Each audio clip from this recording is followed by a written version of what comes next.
Nandito po kami ngayon sa bundok ng Zambales. Siyempre, ayan, kasama ko si Tintin. Ayan o. Siyempre, naglalakad po kami ngayon. Ayan o. Ang ganda po ng tanawin dito, grabe. Sobrang ganda, ayan o.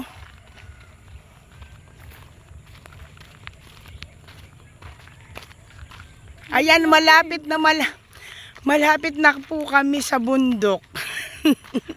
Ayan, syempre naglakad-lakad muna kami. Kasi nga,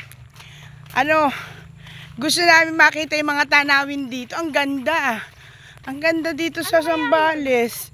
Ito po, oh. Parang ang lapit na namin sa bundok. Pero ayan, oh. Diba? Ang ganda. Picture kita dito. Teka muna, tingnan muna natin kung anong puno to.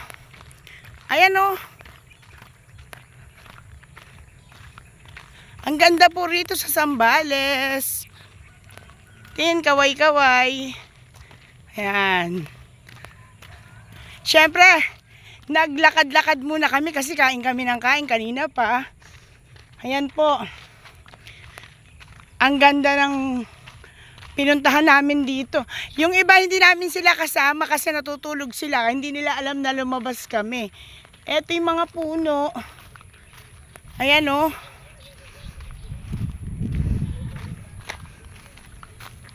Ang ganda ng tanawin dito. Ayun, ayun may mga baka o. May mga baka sa baba. 3 baka. Ayan o. Kita ba yung baka? Ayan po yung isang baka.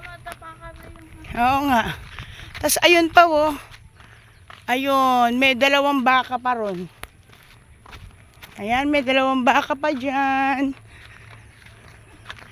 Ayan. Ang ganda, sayang oh. Ang sarap lumakad. Sarap lumakad yun sa likod namin, may e-bike. Ayun oh, naka-e-bike oh. Grabe, ang ganda dito. Parang ilang araw pa lang kami dito, parang hindi na kami. Parang ayaw na naming umuwi. Ayan o, may isa pang baka. Ayan. Ayun pa, may isa pang baka sa gilid. Ayan o, ang ganda o, ang ganda ng tanawin. Ayan po o, sige po, babay na po. Marami pong salamat. Tin, babay na tayo. Bye-bye. Bye-bye po.